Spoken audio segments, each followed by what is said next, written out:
Hey everyone, right, we've got a massive beer today. It's BrewDog's new one. It's Tokyo Star, and it's just been released this week, and it's causing a bit of controversy in the UK because it's 18.2%, which is the strongest beer that's going at the moment. It's strongest by quite a long way, actually.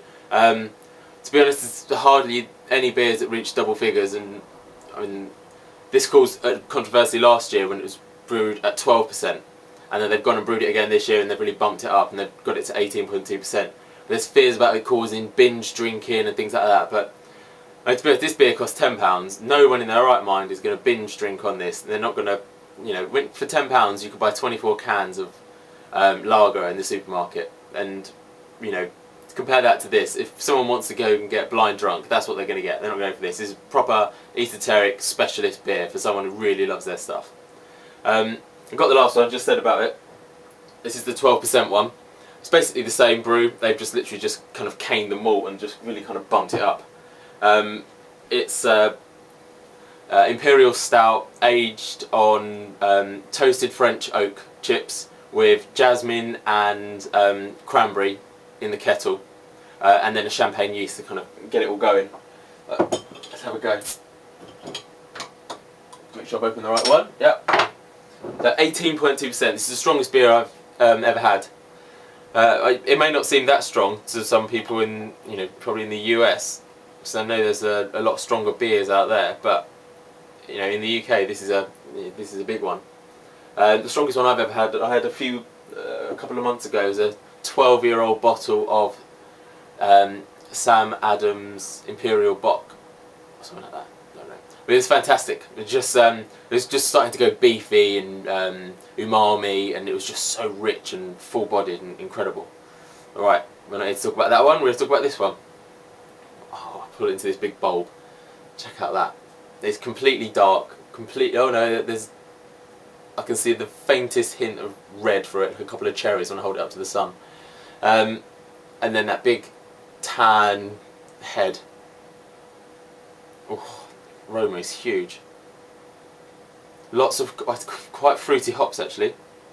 It's dry hop to hell, I imagine, to balance all that, to balance all the sweetness from the malt.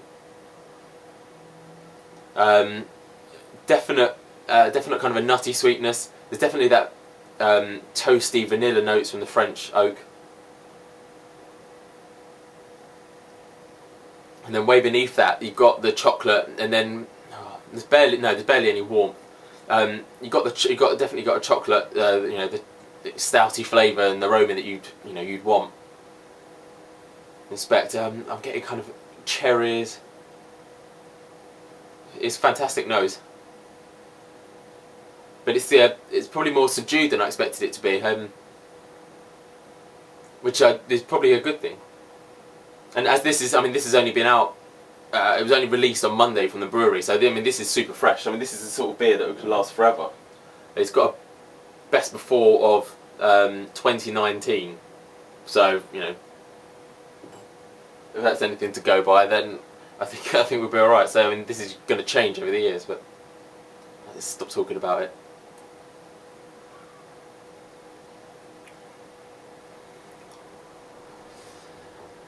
Wow.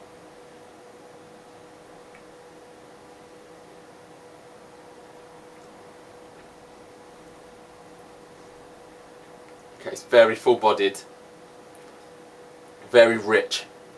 There's very, very dark, very bitter chocolate, and then you got this fantastic sweetness coming through. Really nice sweetness, probably from the cranberries or the jasmine maybe.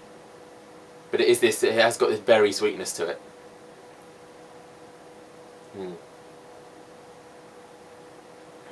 Right on the tip of the tongue, sweetness, and then it goes back, and then then the bitterness comes through. It's more of a roasted bitterness than a big caning hoppy bitterness. Although the hoppy bitterness does come through more and more at the end.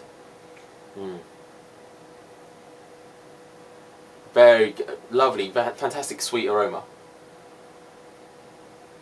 Really interesting to see what the champagne yeast does with it, and kind of how it manages to pull it up, and how it gives it all this this fantastic character.